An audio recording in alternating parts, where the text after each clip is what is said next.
មួយរយៈក្រោយនេះប្តីមកដល់ផ្ទះយប់ជ្រៅរហូតដល់ឥឡូវហ្នឹងក៏ធ្វើម្ហូបបើកម្លាំងឲ្យគាត់តិចទៅដឹងស្រាប់ហើយចិត្តចូលឆ្នាំចិនអញ្ចឹងមេគេតែងតែជួបជុំតាមហាងហើយយើងអ្នកបើក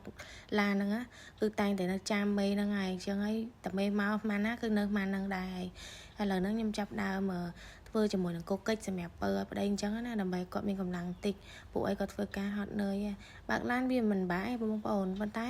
សំខាន់គឺយើងចាំយូរយើងអត់ល្ងួយអត់អីចឹងណាត្រូវងើបពីព្រឹកត្រូវងើបពីភ្លឺអីចឹងទៅត្រូវដឹកយប់ហើយដឹកមេជុំឲ្យងុំទៅដឹកបានទៀតចឹងណាបងប្អូនហើយឥឡូវហ្នឹងក៏ធ្វើសម្រាប់ឲ្យគាត់ហ្នឹងមានកម្លាំងមានអីចឹងទៅ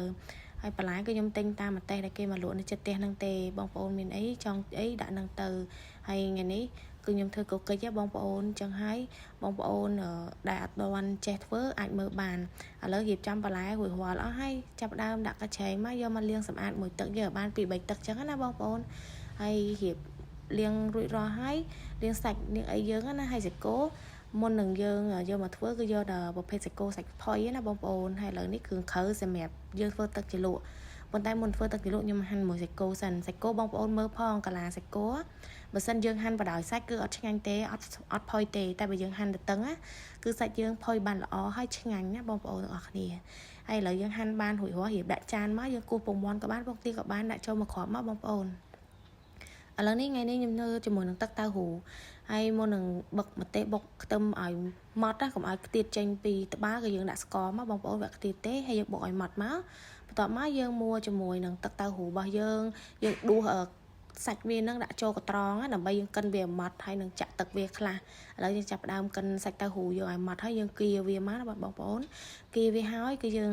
ច្រវាល់ឈុំវាមកយើងដាក់ជាមួយនឹងដាក់គ្រឿងបានបុកមិញហ្នឹងណាអូខេបន្ទាប់មកទៀតគឺយើងកូរវាមកយើងដាក់គ្រឿងមកមានប៊ីចេងនឹងឯងហើយបងប្អូនមកមានទឹកដោះគោយើងដាក់មកដោះគោខាប់ក៏បានស្រស់ក៏បានដែរបើដាក់ទាំងពីរក៏បានដែរប៉ុន្តែខ្ញុំធ្វើនេះគឺអត់មានដោះគោស្រស់ខ្ញុំដាក់ដោះគោខាប់ហើយបន្ទាប់មកច្របាច់ក្រូចឆ្មាដាក់ទឹកក្តៅចូលបន្តិចមកកូរវាមកហើយយើងភ្លក់ទៅតើវាល្មមអត់តែសម្រាប់ខ្ញុំប៉ុណ្ណឹងអូខេឥឡូវរួចរាល់អស់ហើយបងប្អូនអត់ពិបាកទេហើយបន្ទាប់ពីរៀបចំរួចរាល់ធ្វើអីហើយយើងដាក់ខ្ទះជាមួយនឹងប្រេងឆាជាមួយនឹងប៊ឺកូរវាមកដើម្បីកុំឲ្យវាខ្លោចចឹងណាបងប្អូនហើយដាក់បន្លែដាក់អីចូលមកហើយសម្រាប់គូកិច្ចគឺអត់ពិបាកទេយើងដួសសាច់ដែលយើងបានប្រដាក់មួយពងទាមិញហ្នឹងមកជុំមួយបន្លែហើយប្តីខ្ញុំថាអូយឆ្ងាញ់ណាស់អូនអើយអូនឯង